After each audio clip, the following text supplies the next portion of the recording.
First time I saw Johnny climb, I was just amazed. I'd never seen anything like it. I've been climbing for 20 years, and I was with Al George at the bottom of Brant Direct, and it was in the summertime, and Johnny turned up with a pair of shorts on, and I recognised him from photographs in the magazines.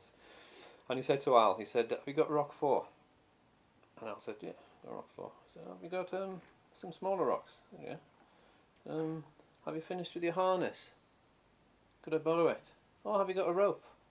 And in no time at all, he was climbing Cock Block, which was an E5 and pretty hard route for that time. But what impressed me was the showman in him, because he performed for us. And at that time, they weren't. I don't think they were quick draws. And he put a carabiner, put the first wire in, put a carabiner in it, and hit the carabiner with his knuckle, and the thing going round in the wire. And then, by the time he got the loop, the carabiner had settled. Heavy side down, gate out, ready to play. And it was just a fantastic performance. And I thought, this guy's a gift to any potential filmmaker, and I saw myself as one of those. And then, after realising that he was putting up the Quarryman as well, that's how I came aware of him and asked him, "Do you fancy filming?" And that's how that started. Do you remember that? Yeah, I do. I can. Just this time, I've remembered the carabiner story. Yeah, I can remember that. They were blue shorts.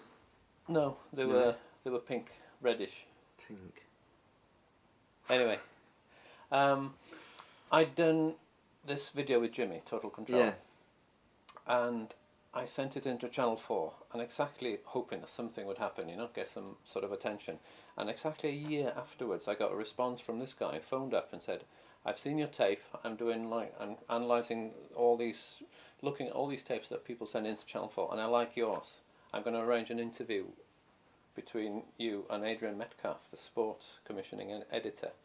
So down I went, and it was a commission for a 10-minute short.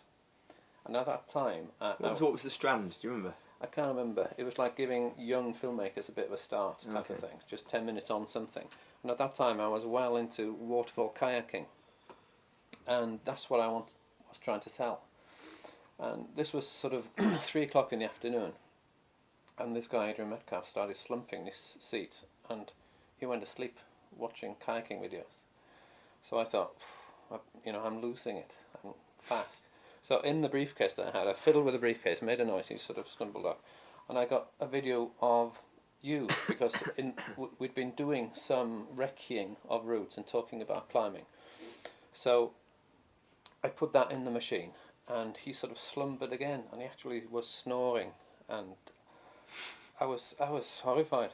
Anyway, I made a noise, he woke up, and he went, "The leaping boy, yes, we'll have the leaping boy." And that was it. And he said, "Have you ever done a budget before?" I said, "No." He said, "Go down the corridor and see the finance department. They'll sort you out." And pretty soon, so that was a 10-minute commission. And then, of course, I grabbed it with both hands, and we made half an hour and said, "Hey, how about it?" Which would have been a big problem had it been bad film and they didn't want it. Yes. So it was repeated 4 times, wasn't it? In all? Yes, the first repeat was the big one, remember that? It was repeated on... It first went out in October, and then it was repeated on Boxing Day that year. It was on at 1 o'clock on Boxing Day, which was the big time for us. It's funny. It's a really fun experience, wasn't it? Over 1 million people watched it, and I thought, bloody hell, that's not bad. Remember that? Yeah, I do remember it. I remember you telling me that you were walking down the streets and you were looking around to see how many people were recognising you. Really? Yeah, that's what you said. Sad. I don't know why they meant that.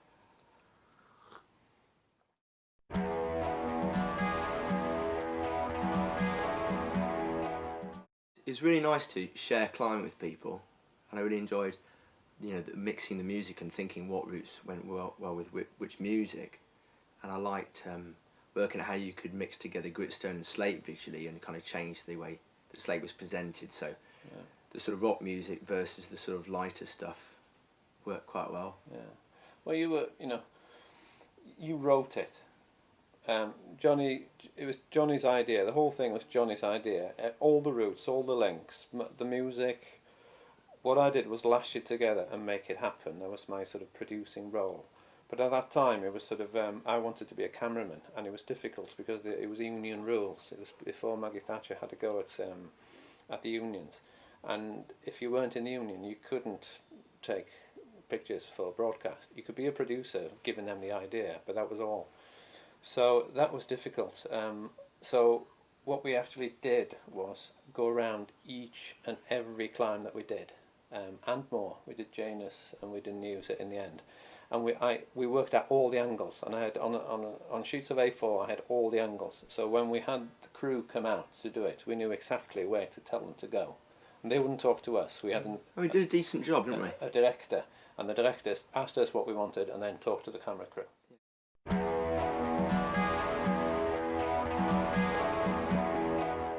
The filming of the Quarryman was particularly difficult because we had to work with a professional crew, and when we turned up for a recce with these guys at the Quarryman, the cameraman said, "Bugger that, I'm not going to the top of that." So he had a line to the camera.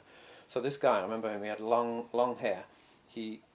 He was at the top with all this kit, with a blanket over his head, with a monitor, and I was down the bottom, and this was my big break into filming for television, and I was actually handling the camera down there, but he was doing all the tweaking, and that exposure change that you mentioned, there wasn't nothing to do. Well, it was actually, but he was telling me up or down, I'd never done it before, so he was telling me what the exposures were, because I couldn't sort of tell properly.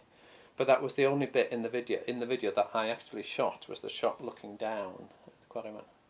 And I remember from the recce, Johnny done the recce, climbed the group 3 times during the recce, and he said, "I can do it 3 times, but that's it. And no part of my body gets stressed, but the whole body is knackered after doing it 3 times." And he did it 3 times on the recce, and he did it 3 times on the actual day itself as well, which was pretty impressive. And I remember the boys, Paul and Bobby and Johnny as well. They were kids of the 80s really. They were, good 15 years younger than me, and different sort of generation. And I remember during the shooting of the Quarryman, Paul or Bobby said, "What about lunch?" And I hadn't thought about lunch at all. I said, "We need lunch. I'm a bit stressed out. I'm going to be stressed out a bit later on." They were sat on the ground like this, rolling a cigarette, talking about being stressed out, and this was sort of not in my not in my book. A different generation, if you like. It requires energy to feed the body to climb, you see. You were okay, it's the others. Anyway, I had to rush down to VG stores in Danellan and get them bloody sandwiches and come back, and they were. Just went to being the Spa and is now the Happy Shopper. Oh yeah, okay, yeah. It's been through a few changes as well.